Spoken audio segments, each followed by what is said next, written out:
Olá, eu sou o Dr. Álvaro Pereira, da Cosmedical, e nós temos uma série de vídeos sobre os equipamentos de fotobiomodulação da Cosmedical, e esse aqui é um primeiro vídeo introdutório falando sobre o que é a fotobiomodulação, como começou e para que serve. É voltado para pessoas da área da saúde, para os clientes nossos também, ou para quem gosta de tecnologia médica, né? Então, a fotobiomodulação, como começou a fotobiomodulação? Nos anos ao redor de 1990, tanto a NASA como a Roscosmos, que é a agência espacial da Rússia, elas começaram a utilizar LED vermelho, a luz vermelha, quase infravermelho, para acelerar o crescimento de plantas no espaço. Naquela época, eles tinham necessidade de acelerar o crescimento de plantas para prover, para aumentar a produção de alimento para as viagens espaciais e como fonte de oxigênio também. E isso realmente foi evoluindo, melhorou muito. Hoje em dia, essa aqui é a Estação Espacial Internacional, com os astronautas comendo alface e outras verduras que crescem dentro da espaçonave para favorecer a sobrevida dos astronautas, supostamente para viagens interespaciais longas e tudo mais, e mesmo no futuro para outros planetas. Muito bom, isso funcionou e se descobriu muito a respeito da luz vermelha no crescimento, e favorecendo o crescimento de plantas no espaço. Aí o que aconteceu? O que acontecia nessa época era o seguinte, que os técnicos que trabalhavam com isso, com essa luz, né? E você vê aqui essa cor, né? Que é meio arroxeada, porque é um vermelho quase infravermelho. Seria um vermelho mais claro, um vermelho mais escuro, ou deep red também chamado. Então, a luz deep red, os técnicos que mexiam com isso, eles começaram a perceber que as áreas quando eles machucavam áreas expostas, né? Face, braço, quando eles se machucavam nessa região, cicatrizava mais rápido do que nas áreas que eram cobertas. Começaram a perceber isso e falaram, ué, mas será que essa luz ela acelera o crescimento de plantas? Isso eles já sabiam. Será que acelera a cicatrização de ferimentos também? Então, se isso funciona, ela acelera o crescimento de células epiteliais ou células da pele. Será que acelera o crescimento de outras células também? Qual seria o comprimento de onda ideal? Será que todas as cores fazem isso? Todas as radiações luminosas fazem isso? Alguns comprimentos de onda fazem, outras não. Qual é a dose que precisa? Então, isso deu margem a um número muito grande de pesquisas, porque realmente eles perceberam que era fato mesmo que a luz, essa luz acelerava o crescimento a cicatrização de ferimentos, né? E isso foi sendo estudado principalmente por militares, que o grupo que mexia com isso eram grupos militares, que era da NASA e da Roscosmos. Aí, em 2001, dando um salto já alguns anos para frente, surgiu uma publicação de um grupo de 18 militares americanos, aí dá para ver aqui que era Departamento de Neurologia, Cirurgia Plástica, Neurocirurgia, de uma das universidades americanas que tem uma proximidade muito grande com militares, né?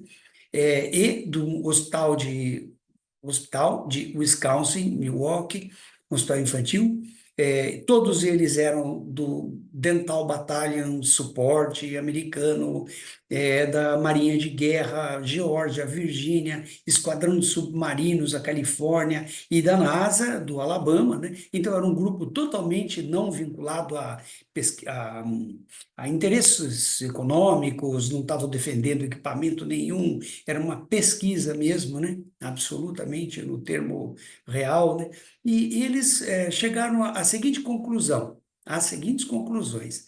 Não, primeiro ele dizia esse grupo de americanos diziam aqui que realmente, conforme dizia a doutora Tina Caru, desde 1989, que era uma russa. Como eu disse, tanto os Estados Unidos como a Rússia estavam envolvidos nisso, principalmente por causa do interesse das viagens espaciais.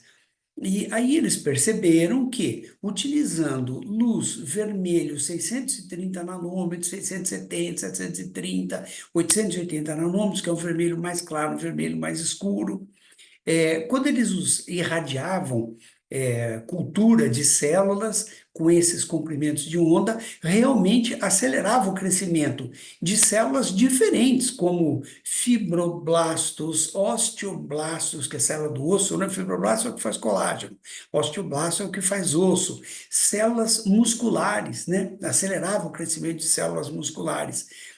Acelerava o crescimento de células epiteliais humanas aí, já, né? Provando aquilo que já se desconfiava ali atrás, que diminuía o tamanho dos ferimentos rapidamente quando você tratava, né? Quando você tratava pessoas, e aumentava, acelerava em 40% o tratamento de machucados, lesões do exercício, trauma, treinamentos, né, que os militares faziam, os marinheiros faziam. Então, ele sujeito tinha um traumatismo, né, machucava com torção, enfim, músculo esquelética, lesões músculos esqueléticas do esporte, do exercício, e recuperava mais rápido. Aí diminuía, cicatrizava mais rápido, cerca de 50% mais rápido, marinheiros embarcados em submarinos. E isso era um problema também para eles, porque tanto no espaço como no submarino, você tem que ter uma economia de oxigênio, não pode ter muito oxigênio disponível, e quando diminui o oxigênio, diminui a velocidade da cicatrização de ferimentos. Então, tudo isso eles já tinham percebido, já estudando desde 1990, como vocês já imaginam. E também fizeram uma experiência para o tratamento da redução da dor e o processo inflamatório das mucosites em crianças que eram submetidos a transplantes, leucemias, transplantes de medula, né? E eles têm muita mucosite, que é um processo inflamatório da boca, lá pós-quimioterapia, e melhorava muito a dor e acelerava o processo de cicatrização dessas mucosites. E eles chegaram à conclusão de que a LED-terapia, no caso, iria melhorar muito, seria utilizado no futuro para o tratamento de cicatrização de ferimentos. E esse trabalho, ele termina falando que esse trabalho era um suporte econômico e administrado. Quem administrava e quem regia esse trabalho era a própria NASA, em um programa da NASA chamado SBIR. Esse programa, que é um programa para favorecer o desenvolvimento de equipamentos que são úteis para a humanidade, né? Que é a pesquisa espacial, mas muitas das coisas que são descobertas com as pesquisas relacionadas a isso são úteis para a Terra, né? Então tem um programa para facilitar isso, né?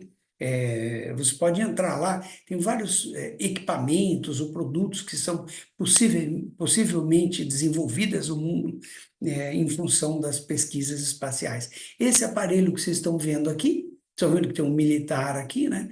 É o aparelho que era utilizado, que foi utilizado para tratamento de mucosites, né? Então era um aparelho grandão. Hoje em dia isso aqui parece mais fininho que um celular, né? Mas isso aqui já tem bastante tempo, né? Então desenvolveu, melhorou muito, facilitou muito. Mas esse aqui é o original. Especificamente sobre o mucosite, esse mesmo grupo fez um outro trabalho ainda esse já foi um trabalho multicêntrico, feito em vários países. O Brasil, inclusive, participou, né? Então se estudou várias crianças em algumas regiões do mundo que fazia transplante de medula, tudo isso para estudar se realmente funcionava, se melhorava a mucosite pós-quimioterapia. E realmente mudou. Hoje em dia existem outros aparelhos que eu vou mostrar daqui para frente, daqui um pouco. Mas, fazendo um resumo muito simplificado disso, mas um exemplo que mostra bem o que acontece é o seguinte. Isso daqui foi uma das primeiras pesquisas que eles fizeram com células da mucosa de rato, aqui no caso.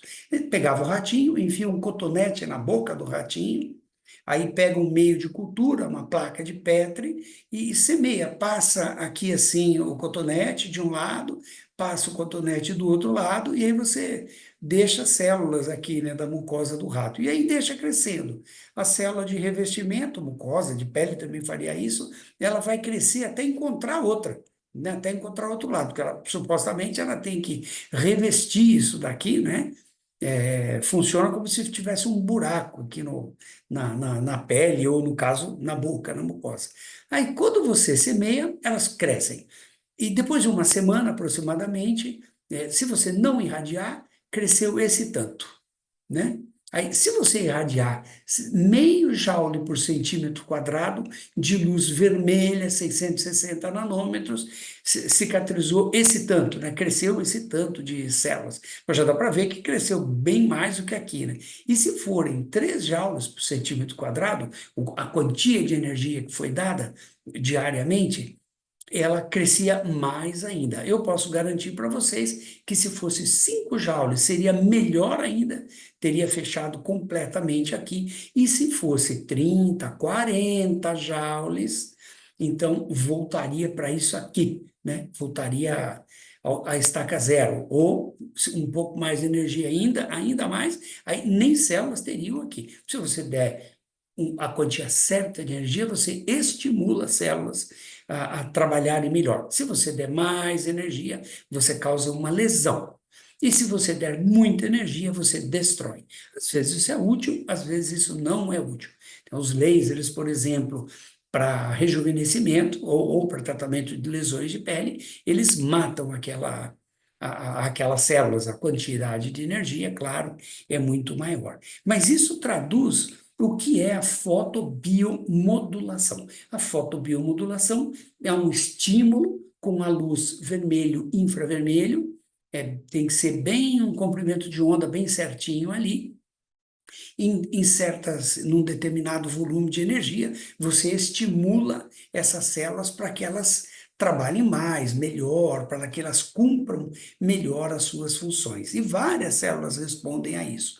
Nós vamos ver isso daqui para frente. Mas o que diabo que é isso? Como é que isso acontece? Por que será que a luz acelera o crescimento? Lembre que eles já sabiam que a luz acelera o crescimento de plantas. Alguns comprimentos de onda fazem com que as plantas cresçam mais rápido. Muito bem. Como é que isso funciona? Se nós examinarmos uma célula humana, uma célula animal, né? Uma célula, ela é redondinha, assim, como um ovozinho, né? Tem o núcleo, a membrana externa, e tem várias organelas que são distribuídas ali dentro, cada uma tem uma função, uma fabrica proteína, outra percebe problemas ou dificuldades, produzem sinalizadores para comunicar com as outras células ao redor. Enfim, é uma fábrica isso daqui, que faz um monte de coisas, cada uma delas, né? E dentro desse grupo de organelas que nós temos aqui dentro, e tem um grupozinho que parece uma balinha que é meio oval, assim como essa daqui, que se chama mitocôndria, que é essa daqui. Muito bom. A mitocôndria, o que é a mitocôndria? A mitocôndria é uma usina de geração de energia. Literalmente, quem produz toda a energia para o funcionamento da célula, para que essa célula trabalhe, ela gasta energia. Quem produz a energia são essas partículazinhas aqui. Então, essas organelas são distribuídas aqui dentro num volume grande, maior ou menor, de acordo com a necessidade de energia que a célula tem. Se a célula tiver um consumo muito grande de energia, vai ter bastante mitocôndria. Se tiver pouco consumo, vai ter pouco volume de mitocôndria. E se nós olharmos a mitocôndria, você vai ver o seguinte: ela é uma membrana aqui que contém essa outra membrana interna, que é essa branquinha que vocês estão vendo aqui, né? Toda contorcida, e quanto mais necessidade de energia, mais contorcida ela é, mais cristas ela tem aqui dentro. E aí você tem aqui vamos dizer assim, compartimentos diferentes. esse compartimento aqui, que é um compartimento interno, e o compartimento externo. Vamos dar uma olhadinha nessa membrana aqui, que separa esse compartimento deste compartimento aqui. Tem muito mais estruturas, tem inclusive DNA, o DNA específico da mitocôndria. Tá vendo que aqui sugere que tem um DNAzinho, né? Tem o DNA da mitocôndria, que é totalmente diferente do DNA das células, nossos que estão lá no núcleo, né? Então tem muitas estruturas, mas vamos prestar atenção nisso daqui agora. Vamos olhar essa membranazinha aí. Essa membrana é isso daqui. É essa membrana aqui, que ela é composta por uma sequenciazinha aqui de proteínas chamados citocromos, ou complexo um, 2, 3, 4, e aí vem um próximo que é um chamado ATP sintase. Então, tem o complexo um, complexo 2, complexo 3, complexo 4, o citocromo um, citocromo 2, e esse danadinho aqui, que é o citocromo C oxidase, né? O citocromo C oxidase, ele é uma proteínazinha azul escura, azul bem escuro. Os citocromos, eles são escuros, por isso que é citocromo, cromo quer dizer colorido. Então, faz parte da célula, faz parte da membrana e é colorido, ele é escuro. Isso é importante, já já vocês vão entender isso. E o que que faz essa membrana aqui? Essa membrana, a membrana interna da mitocôndria, o que ela faz? Qual o objetivo dela? Ela fica, e os citocromos, o que que eles ficam fazendo lá o tempo inteiro? Eles ficam empurrando H+ para um lado, que é um próton, né? Uma carga positiva, né? Um próton, H+.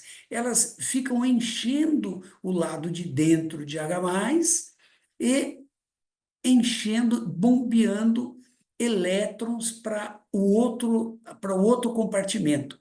Então você enche esse compartimento aqui de H+, e enche esse compartimento aqui de elétrons, ou seja, aqui fica positivo e aqui fica negativo. Essa ATP sintase aqui, o que que ela faz? Ela pega um H+ aqui e usa esse H+ aqui para transformar uma estrutura que nós temos, uma substância química que chama ADP, que é adenosina difosfato, junta mais um fosfato e precisa dessa energia, né, que ela utiliza para transformar um ATP. E o que que é o ATP? ATP é a fonte de energia que a célula usa para trabalhar. Todos os processos químicos que a célula faz, tudo que ela faz, muda isso aqui para cá, aquilo para lá, produz proteína, não sei o quê, ela vai gastando ATP.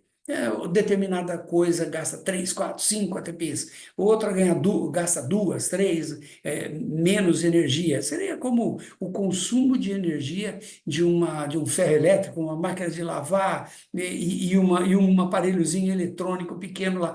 Um gasta pouquinho energia, outro gasta mais energia. E quem produz essa energia, que no caso da célula é uma energia em formato químico, né, é o ATP. Então, é isso que esses citocromos fazem. Isso se chama cadeia respiratória.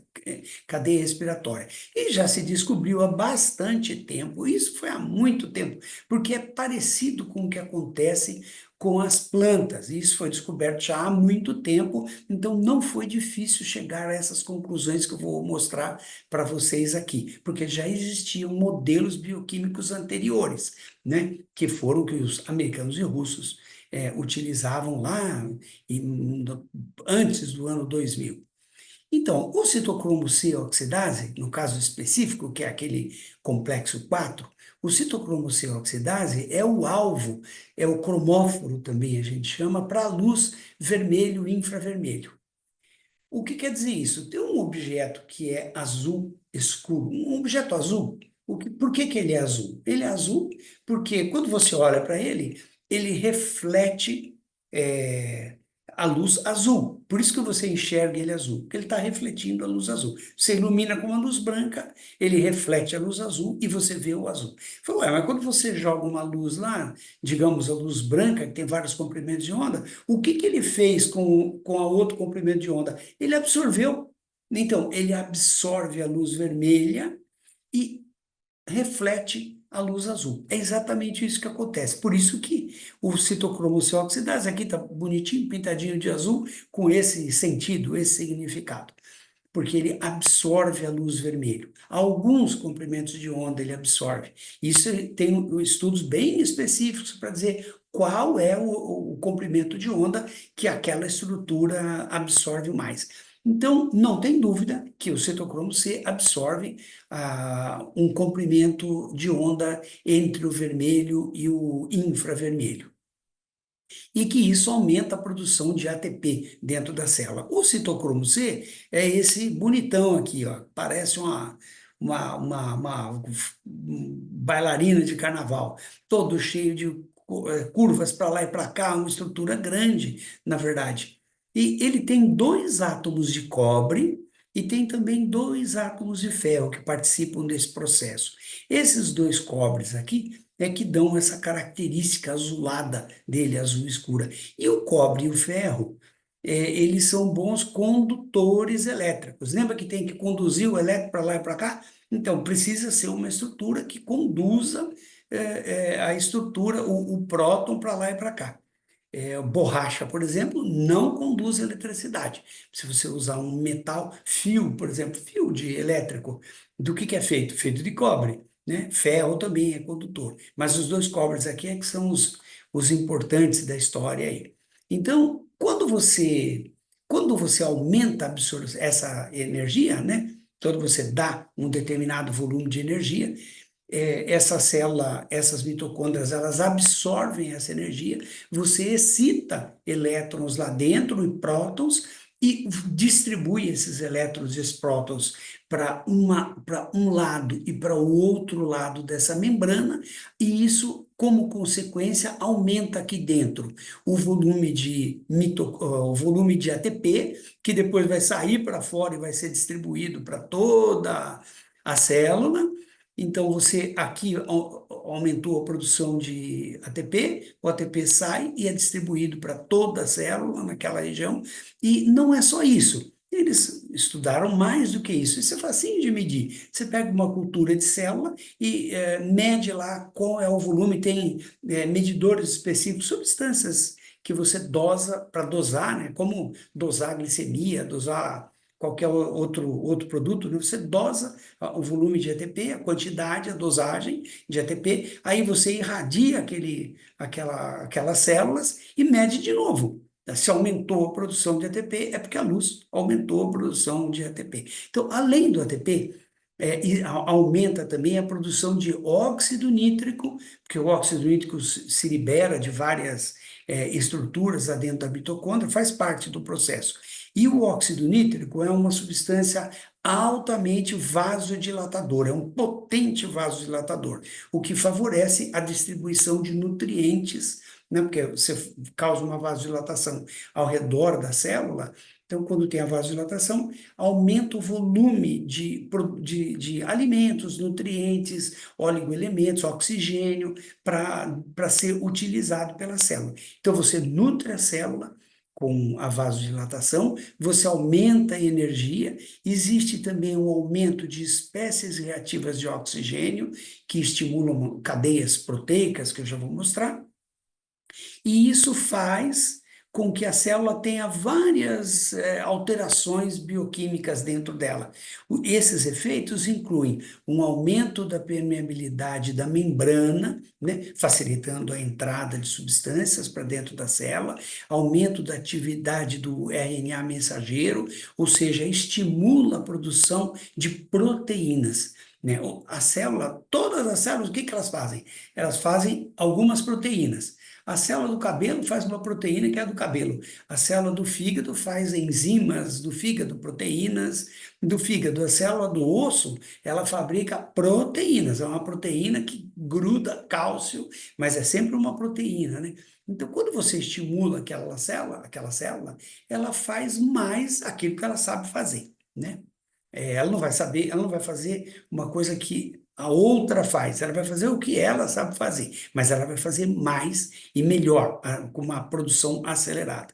E aumenta intra e trans celular signaling pathways. Signaling pathways é sinalizadores celulares, que são sinalizadores que a célula faz para dizer, para notificar para as células ao redor, dizendo, olha, a situação aqui está boa, está tudo bem, está funcionando. Então vamos lá, precisamos trabalhar, aumenta aí, vamos produzir. Se você tiver, por exemplo, uma lesão muscular, as células estão machucadas, elas não estão trabalhando bem. Aí você vai lá, irradia aquela região, aumenta a produção de ATP, aumenta a produção de óxido nítrico, espécies reativas de oxigênio, aí aquelas células musculares começam a trabalhar mais, melhorar e dar sinalizadores para as células ao redor, dizendo, ó, tá tudo bem, vamos lá, vamos trabalhar, tá precisando de mais músculo aqui, vamos fazer mais células. Aí as células começam a fazer mais proteínas usadas pela musculação.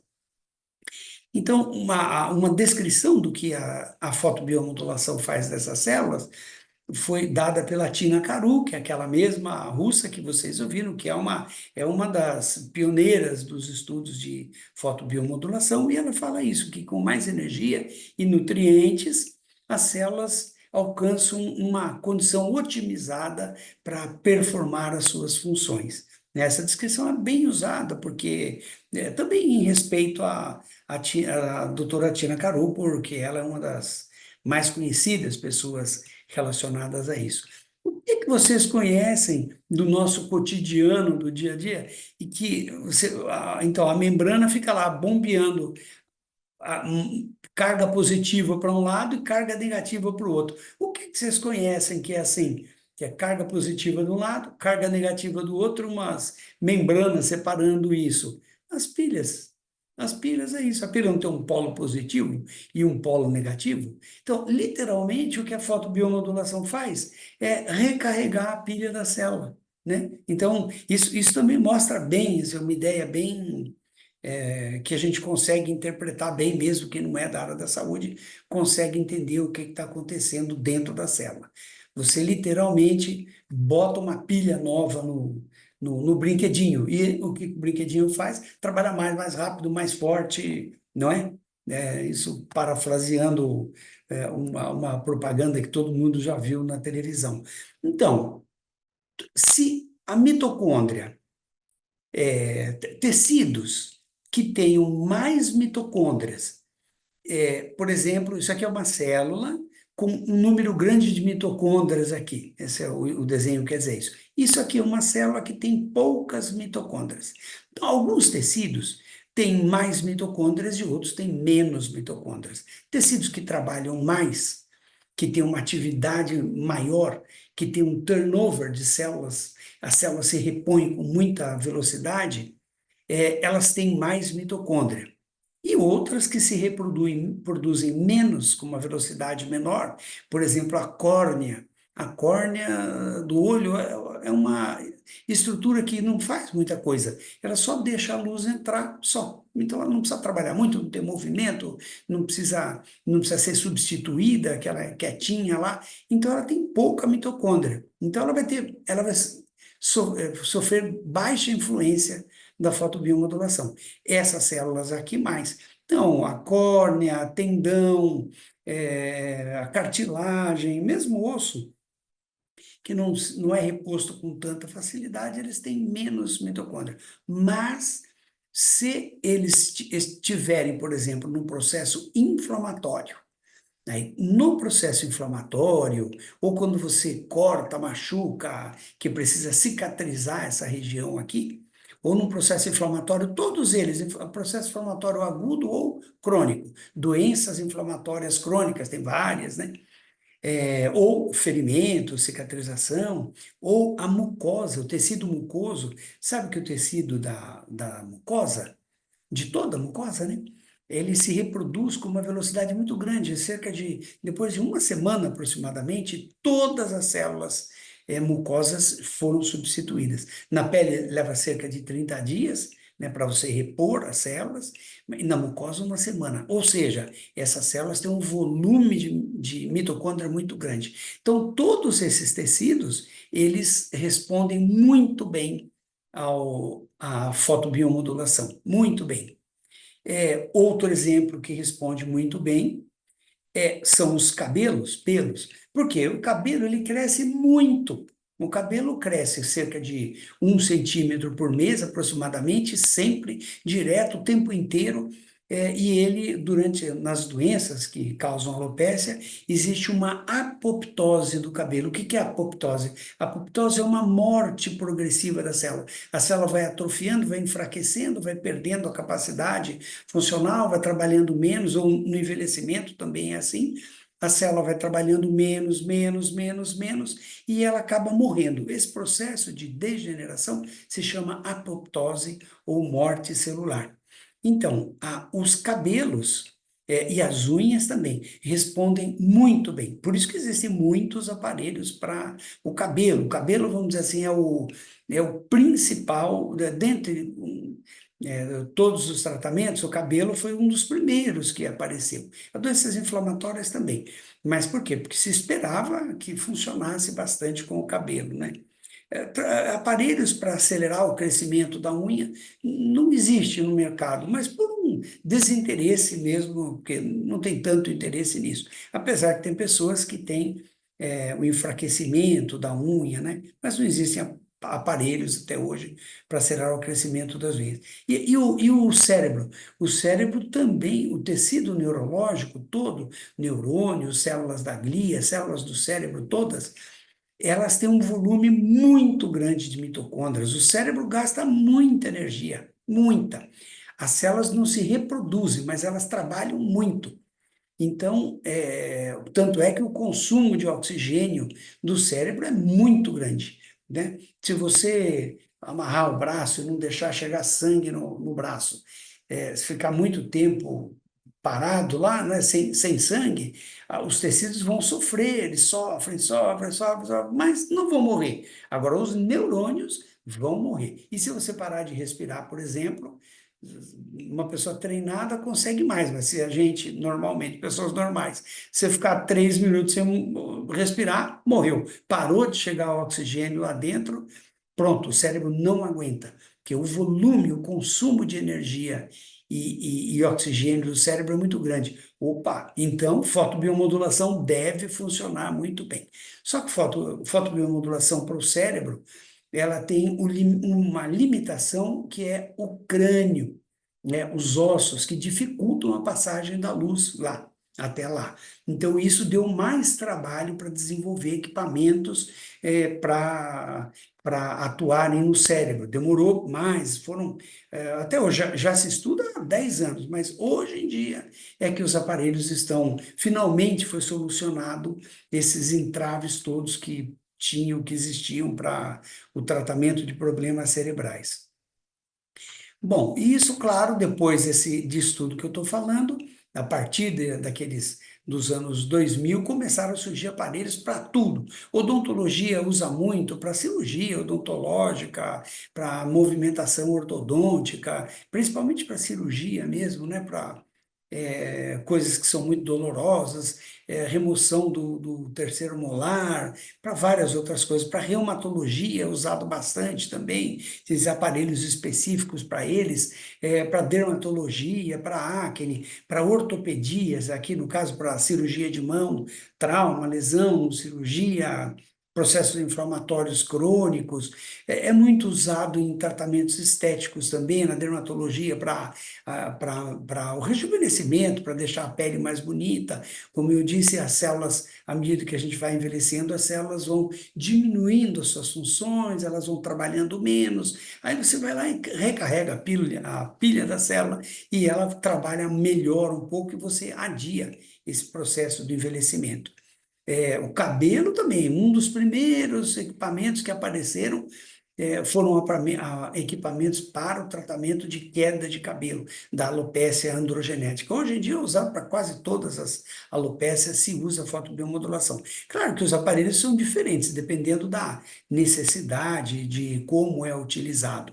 Escovas para o cabelo, aparelhos para tratamento de acne, vários modelos, psoríase, vitiligo, pós-procedimentos dermatológicos, pós-cirurgia, isso aqui para pós-cirurgia ginecológica, cirurgia proctológica também é bastante utilizado, procedimentos estéticos e esteticista mesmo, né? Tratamentos de doenças inflamatórias crônicas, por exemplo, joelho, que é um problema sério, joelho, quadril e ombro, principalmente mulheres à medida que vão envelhecendo, e com isso você consegue reduzir a evolução da doença, você tira o processo inflamatório, né, que é uma característica marcante da fotobiomodulação, que é o efeito anti-inflamatório. Então, você evita a evolução da doença e melhora a qualidade de vida dessa pessoa por causa do efeito analgésico que essas placas têm. Em ortopedia é muito utilizado no esporte para recuperação, regeneração, que é recovery, né? De atletas, de esportes, de uma maneira geral. Hoje em dia, as seleções brasileiras e vários esportes, né, nacionais utilizam placas de LED para recuperação e regeneração dos atletas, pós-procedimentos dermatológicos, pós-laser, é, pós-peeling, roller, tudo que é agressivo, né, laser, né, tem companhias de laser de CO2, por exemplo, que quando você recebe o laser, eles já mandam junto uma máscara de LED para poder, depois do procedimento, você aplicar a máscara para melhorar para recuperar mais rápido a lesão que você produziu com o laser. E a melhora, nesses casos, a melhora é imediata. Melhora o eritema, a dor, o vermelhão, o edema também desaparece. Odontologia, como eu disse, é bastante utilizado para pós-quimioterapia, tanto de uso intrabucal, né, como de uso por fora, extrabucal. Tá vendo? Isso aqui é semelhante àquela placa que nós vimos ali atrás, aquela inicial, que era da NASA, né, que era um aparelho enorme, olha em que aquilo acabou se transformando uma coisa bastante mais simples, mais fácil de usar. E aqui você percebe que a luz, olha, ela atravessa, ela está colocada lá fora e ela entra lá dentro da boca, né? E aqui também você vê, né, de dentro da boca a luz sai para fora. Ou seja, todos os tecidos receberam essa energia e vão ser beneficiados com a radiação. Tratamentos para cabelo, esse tem vários no mundo inteiro. Hoje, em todos os países que tenham órgãos regulatórios de saúde aprovam o uso de fotobiomodulação para dor, processos inflamatórios crônicos, esporte, para cabelo, para queda de cabelo, e atualmente estão surgindo também os de uso intracraniano, né, para tratamento transcraniano, para ser mais exato, mais preciso. Aqui é um exemplo disso já. Isso aqui é uma pesquisa já de há bastante tempo, de mais de 10 anos já. Foram os inícios das pesquisas que também eram feitos militares, de aparelhos, capacetes para melhorar a cognição de militares. Imagina se eles não tinham interesse nisso. Tem alguns trabalhos mostrando isso. Você pega um grupo de militares da aeronáutica, coloca lá, faz uma sessão de fotobiomodulação transcraniana, né? Que essa luz aqui, vocês estão vendo que não é vermelha, né? Ela sempre se usa uma luz infravermelho, na verdade. E aí o infravermelho ultrapassa o crânio e parte dessa energia consegue alcançar lá dentro, e aí você consegue estimular o cérebro e melhoram algumas funções, principalmente a cognição, que é a capacidade de aprendizado, a habilidade da fala, o raciocínio, a memória, tudo isso. E eles testavam isso, tem um trabalho mostrando isso, que esses militares, então, eles eram submetidos a testes de velocidade, de serem bem rápidos na resolução, né, de problemas imediatos, assim, e eles respondiam melhor, funcionava mesmo, o cérebro ficava mais ativo e eles respondiam mais rápido aos questionamentos, né? Isso era importante, porque o que eles fazem é justamente isso, né? O militar que voa, ele tem que ser rápido nas decisões de atirar, como jogar videogame, né? Então, melhora o rendimento do videogame? Sim, com certeza absoluta. Não tem uma pesquisa de videogame ainda, mas é certeza absoluta que, se fizerem, vai melhorar.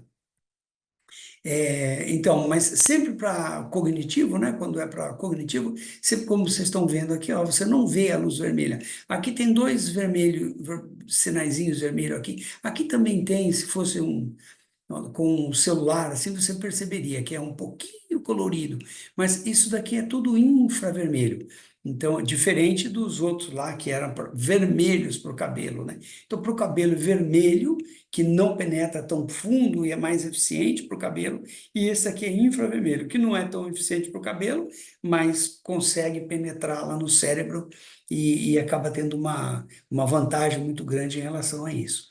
Então, como que é feito esses aparelhos? Que tipo que eles são? Eles têm diversos formatos, como vocês já viram, tudo, e eles podem ser ou de laser ou de LED. Na verdade, eles são muito parecidos. O laser, ele tem a vantagem de que ele lança uma agulha de luz aqui que vai mais na profundidade, ou seja, você consegue, se você precisar dar 5 joules bem lá no fundo, o laser é melhor, porque ele vai chegar lá e você, em 2, 3 minutos, você já deu os 5 joules aqui, digamos, né? E se você usar uma placa de LED, vai demorar mais, vai demorar 10, 12 minutos, 15 minutos para dar os mesmos 5 joules. Vai dar também, mas esse daqui vai ser mais rápido, 2, 3 minutos. E ele é mais pontual, para você tratar áreas menores, assim. Às vezes a gente usa isso, às vezes usa esse tipo de equipamento, que é um placa. Se você for um profissional da saúde, você vai ter que ter os dois. Vai ter que ter os lasers, de preferência um vermelho e um infravermelho, e vai ter que ter placas de LED, do mesmo jeito. Via de regra, as placas são usadas para tratar áreas maiores e os lasers são usados para tratar lesões mais pontuais.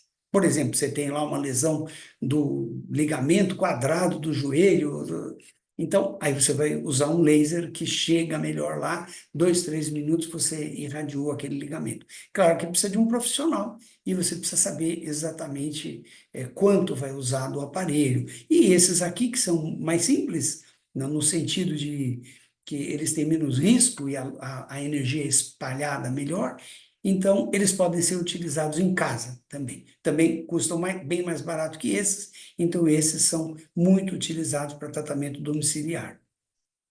Aqui só mostrando isso, que o LED ele espalha melhor a luz, porque a luz não é colimada como o laser, e o laser ele penetra, isso aqui é uma bobinazinha de silicone, que é um meio semi-transparente, né? Parecido com a pele, parecido. Então, na pele você espalha melhor se for um LED. Então, se você tiver que tratar uma região grande, o que que a pessoa tem? Tem uma psoríase, você tem que tratar uma área de psoríase, então é melhor botar uma placa de LED, né? Fica mais fácil, vai demorar 15 minutos só. Se você for fazer pontual com laser, você vai ter que ficar 30 segundos aqui, 30 segundos aqui, 30 segundos aqui, 30 segundos aqui, 30 segundos aqui. Vai levar 1 hora e meia para irradiar uma região, então é mais fácil usar uma placa, né?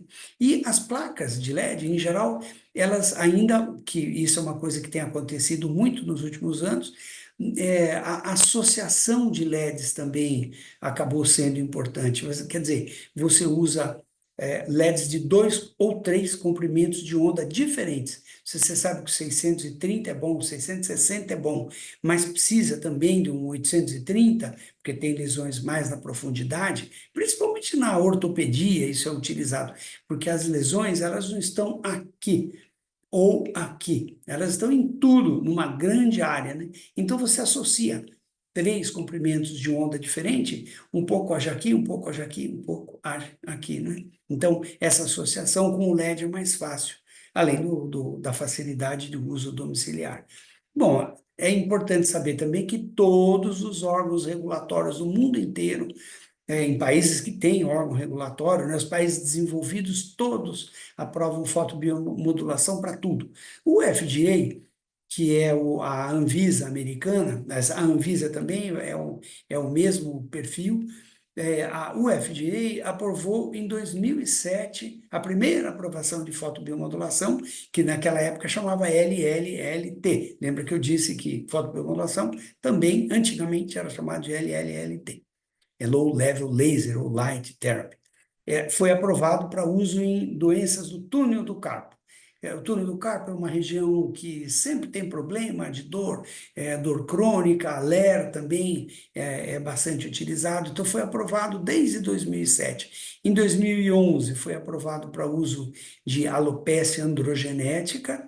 E em 2019, a fotobiomodulação se tornou, é uma classe de equipamentos que se chama 510K. 510K quer dizer que ela não precisa mais de Pre-Marketing Notification. Quer dizer, você não precisa mais notificar o FDA de que esse produto é seguro e eficiente. Porque já está comprovado e tem um número tão grande no mercado que já não precisa mais discutir esse assunto. Então você só manda uma carta dizendo: olha, a partir de hoje eu estou comercializando esse produto. Então passou a ser uma classe que chama classe 510K.